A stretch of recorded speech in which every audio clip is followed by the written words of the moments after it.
ప్రకటన గ్రంథం 3వ అధ్యాయం 12వ వచనం ఒకసారి చదవండి.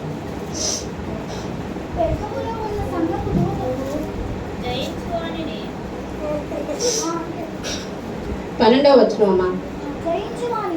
గ్రహించేవాణిని నా దేవుని ఆలయములో ఒక స్తంభముగా చేసేదను, అందులో నుండి వాడు ఇక మీదట అన్నిటికీ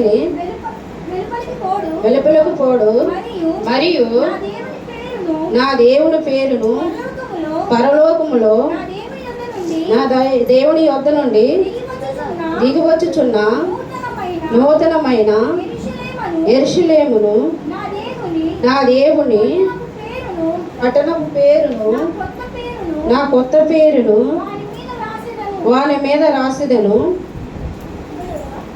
12వ వచనం అంతే. దేవుడు ఏం చెప్తున్నాడంటే,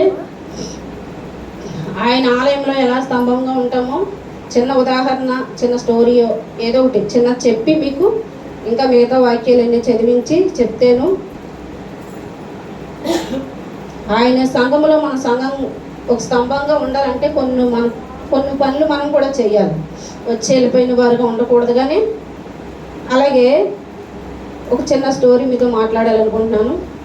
ఒకరోజు పెద్ద రాజు అనమాట, సంఘంలోనే ఆయన పెద్ద సంఘం కట్టాలి అనే ఆలోచన కలిగి ఉన్నాడంట. అయితే ఆయన ఏమనుకున్నాడంట, ఆ సంఘం కడతాం కానీ ఖర్చు అంతా నేనే పెట్టుకోవాలి, ఆ సంఘం కట్టిన ఖర్చు అంతా ఏం పడినాకంటే ఎవరికి ఇవ్వకుండా, అవకాశం ఎవరికి ఇవ్వకుండా మొత్తం నేనే కట్టాలి, ఆ సంఘాన్ని ఆ ఖర్చు మొత్తం నేనే భరించాలనే ఉద్దేశంతో చాలా పెద్ద సంఘం కట్టారంట ఆయన. ఎంతంటే ఆ 10 మంది చెప్పుకునే రీతిలో పెద్ద సంఘం, ఎక్కడ లేనంత సంఘం, బోల్డ్ అంత ధనాన్ని ఖర్చు పెట్టి పెద్ద సంఘం కట్టారంట.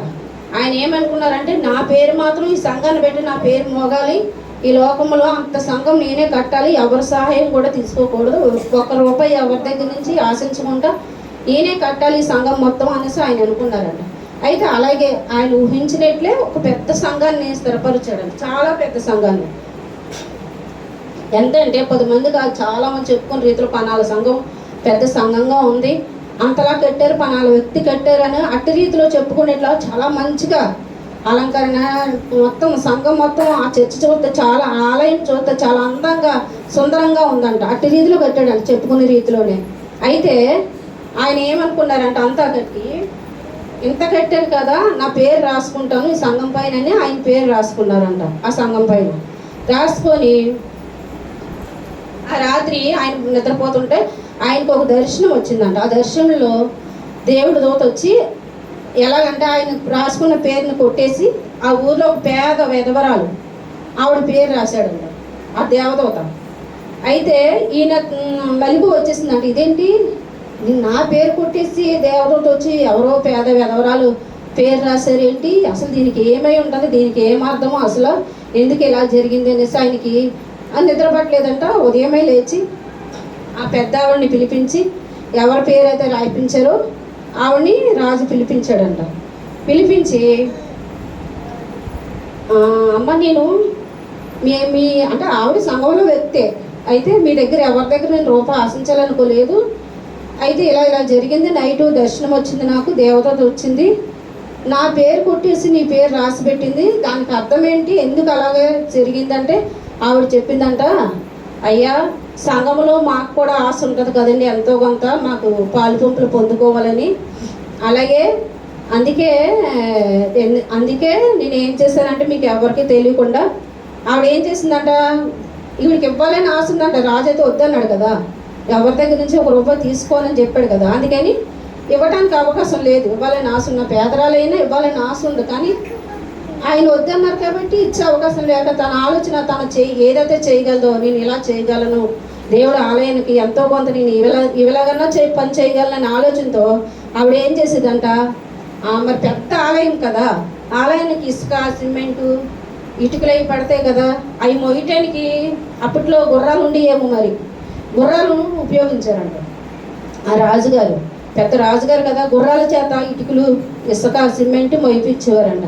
ఈవిడ ఏం చేసేదంట, ఎవరికి తెలియకుండా రాత్రి వెళ్ళి ఆ గుర్రాలకి మేత వేసేసి వచ్చేదంట. అయితే ఈ విధంగా నేను దేవుడి ఆలయంలో పాలు పంపులు పొందాలని ఆశ మాత్రం ఆవిడకి, వేరే ఉద్దేశం కాదు. అయితే నేను మేత పెట్టినా అట్లా ఆరోగ్యంగా ఉంటేనే కదా దేవుడు ఆలయానికి మంచి పని చేయగలవు, ఇసుకలే ఇన్స్ట్రుమెంట్లు అన్నీ మొయ్యగలవు అనే ఉద్దేశంతో ఆవిడ ఏం చేసేది, రోజు ఎవ్వరికి తెలియకుండా రహస్యముగా వీటికి వెళ్ళి మేత వేసేసి వచ్చేసిందంట. వచ్చేసి రోజు అలాగే చేసిందంట. అందుకేమో దేవదూత నా పేరు రాసింది అని చెప్పిందంట రాజుతో. అయితే ఈయన అన్నారంటే, ఇదేంటి నేను ఇంత ఖర్చు పెట్టాను కదా ఈవిడ పేరు రాయడం బాధతోను ఆయన బాధపడినా కొంచెం సరే అమ్మా ఆ విధంగా దేవుడు పనిలో పాల్గొన్నారని అప్పుడు ఒక ఆలోచన వచ్చిందంట ఆయనకి. మన సంఘాల్లో కూడా అంతే కదా, మనం ఏదోలాగా దేవుడు పని చేయాలని ఆశపడతాం. చాలా సంఘాల్లో చూస్తే ఎంతో కొంత ఏదోలాగా సంఘాల్లో హెల్ప్ చేయాలి అంటే నా వంతు సహాయం చేయాలని. అలాగే మన సంఘంలో కూడా చాలామంది ఉన్నారు. అసలు ఎంత అంటే మన చర్చిలో ఉన్న ఫ్యాన్లు కానీ, బాక్సులు కానీ, కాంగ్ కానీ ప్రతిదీ ఎవరో ఒకరు ఇచ్చిందే. కానీ దేవుడికి ఇచ్చేదంట మనం చెప్పుకోకూడదంట. దేవుడికి ఇచ్చేది దేవుడి నామను గణపరిచేలాగా మనం ఉండాలి. కానీ కొంతమంది ఏం చేస్తారు, ఏదైనా చిన్నది ఇస్తే చాలు 10 మంది చెప్తారు నేను దేవుడికి ఇంత ఇచ్చాను. అది చాలా అలా అస్సలు చెప్పకూడదంట. దేవుడు వాక్యం చెప్తుంది, నేను కాదు. ఇవన్నీ కూడా ఎవరో ఒకరు ఇచ్చినయే. మన చర్చిలోని ప్రతి ఒక్కరూ ఎవరో ఒకరు ఇచ్చినయే. చిన్నవి అంటే మనం కొన్నాం, కానీ మన సంఘస్థులు కూడా ఉన్నారు. ఇందులో కుర్చీలు ఒకరు కొన్నారు, ఆ చిన్న బాక్స్ ఒకరు కొన్నారు, పెద్ద బాక్సులు కొంతమంది బయట వాళ్ళు చాలామంది ఎవరో ఒకరు కొని వాళ్ళ పేర్లు వాటి మీద రాసుకోలేదు. ఎందుకంటే దేవుడికి మయం రావాలని వాళ్ళు అనుకున్నారు కాబట్టి వాళ్ళ పేర్లు రాసుకోలేదు. అలాగే మనం ఎప్పుడు కూడా మన పేరు 10 మందికి తెలిసేలా ఉండకూడదు. ఏది పెట్టినా సరే దేవుడికి ఘనంగా చెయ్యాలి, దేవుడి నామానికే మహిమ రావాలి. కొందరు ఏం చేస్తారు, నేను ఇచ్చినట్లు అందరికీ చెప్పలేదు ఫీల్ అవుతారు. మన సంఘంలో లేరులేండి అలాంటి వాళ్ళు. కొన్ని సంఘాల్లో ఏముంటారు, వాళ్ళకి ఎంత ఇచ్చినా సరే 10 మందికి అంటే చెప్పాలంటారు. నేను ఇచ్చినట్లు అందరికీ తెలియదు, ఫ్యాన్ ఇచ్చినట్లు ఈ ఫ్యాన్లో ప్రతి ఒక్కరు ఎవరో ఒకరు ఇచ్చినయే. కొన్ని సంఘాల్లో అలాగే ఫ్యాన్ల మీద పేర్లు రాసుకుంటారు, చైర్ల మీద పేర్లు రాస్తారు, బాక్స్ ఇస్తే బాక్స్ మీద రాసుకుంటారు. కానీ మన సంఘంలో అలా కాదు, ఎవరు ఇచ్చారనేది కూడా తెలియదు. అంటే పాస్టర్ చెప్పడం అయితే మీకు తెలుస్తుంది, కానీ పేర్లు అంటే ఏ చైర్ మీద కానీ, ఫ్యాన్ మీద కానీ, బాక్సుల మీద కానీ, కాంగు మీద కానీ ఏ మీద కూడా పేర్లు ఎవరివి కూడా ఉండవు. మీరు చూడండి, ఇంకా ఖాళీగానే కనిపిస్తాయి. ఎవరు ఇచ్చారు మీకు చాలా వరకు తెలియదేమో. పాస్టర్ చాలాసార్లు చెప్పారు ఎవరు ఏది ఇచ్చారు అనేది కూడా. అలా ఉండాలి. ఎవరు చూడాలి, మనుషులు చూడకూడదు. మనం చేసిన సహాయం దేవుడు చూడాలి. దేవుడే చెప్తాడు వాక్యం ద్వారా. ఒకసారి తీయండి, మత్తయి సువార్త 6వ అధ్యాయం 3వ వచనం ఒకసారి తీయండి అమ్మా.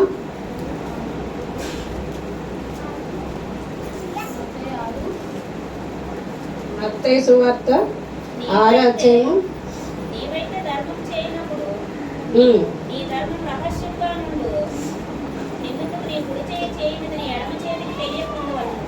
ఒకసారి చెప్పాము, చదువురప్పుడు. నీవైతే ధర్మం చేయనప్పుడు నీ ధర్మము రహస్యముగా నుండు నిమిత్తము నీ కుడి చేయి చేయనిది నీ ఎడమ చేతికి తెలియక ఉండవలను. సరే ఆలోచన చాలరా. మనం ఏం చేస్తాం, కుడి చేయి ఎడమ చేయి మన శరీరంలో భాగమైనా అసలు తెలియకుండా ఉంటుందా? ఈ చేతితో చేసేది ఈ చేయికి తెలియకుండా ఉండదు కదా. కానీ దేవుడు చెప్తున్నాడు తెలియకూడదు అంటున్నాడు. అంటే అంత సీక్రెట్గా ఉండాలి. మనం ఏది ఇచ్చినా 10 మందికి చెప్పిస్తే అది మనకు ఆశీర్వాదమే ఉండదు అసలు. అందుకని నీ కుడి చేయి చేసింది నీ ఎడమ చేతికి తెలియకూడదని దేవుడు వాక్యం చెప్తుంది, నేను చెప్పలేదు. వాక్యం చదివించాను, అందుకే నేను చెప్పాను అనుకుంటారని. అలా ఉన్నప్పుడే మన దేవుడిని కనపరచాలని మన ఆలోచన ఉన్నప్పుడే దేవుడి దృష్టిలో మనం మంచివారై ఉంటాం. ఆయన ఆలయంలో ఒక స్తంభంగా నిలబడతాం. ఓ స్తంభంగా నిలబడాలంటే మనం చాలా చేయాలి. అలా చేసి నాకు మొన్న అయితే చాలా హ్యాపీగా అనిపించింది అమ్మ. మన మీటింగ్ జరిగిందా, అందులో అంటే మన పరిస్థితులు అంతంత మాత్రమే, ఉన్నవాళ్ళు ఏం కాదు కదా. అయినా సరే నా వంతు సాయం నేను చేయాలి. 2-3 అంటే ఇవ్వలేదు, కానీ నాకు సాయం చేయాలి. ఎంతో తోసిన కాడికి ఎంతైతే ఉన్నాయి. 500 ఇచ్చిన వాళ్ళు ఉన్నారు, 5000 ఇచ్చిన వాళ్ళు ఉన్నారు. కానీ ఎంతైతే నేను సహాయం చేయాలని ఆలోచనతో ప్రతి ఒక్కరు కూడా ఆ 1000 రూపాయలు వాళ్ళకి ఏం ఉపయోగపడరు. కానీ ఘనంగా జరిగింది ఆ మీటింగ్. అలా మనం ఏంటైనా ప్రతి కార్యక్రమంలోనూ పాలు పంపులు పొందాలి. ఎవరి కోసం, దేవుడు మహింపరచడానికి, అంతేగాని మనుషుల్ని మెప్పించడానికి కాదు. ఇప్పుడు మీరు ఇచ్చిన 5000తో 10,000తో పాస్కారం వచ్చి మెప్పు పొందారు కదా. అక్కడ కార్యం జరిగింది కాబట్టి దేవుడి నామాన్ని గణపరిచాం కాబట్టి దేవుడి దీవుళ్ళు మీకు ఉంటాయి. అలాగే ఎప్పుడు కూడా మనం ఏం చేయాలో ప్రార్థనా జీవితం ఉండాలి. ప్రార్థనా జీవితం ఎక్కువ ప్రార్థనే. ఏదైనా సరే పాటలు పాడినా, వాక్యం చదివినా ప్రార్థన మాత్రం చాలా విలువైంది. ఎక్కువ భక్తుల్లో ఎవరినైనా చూడండి, ప్రార్థనే ప్రార్థన. ఎందుకంటే ఆ ప్రార్థనలోనే వాళ్ళ జీవితాలు ఎక్కువ ఆశ్రదింప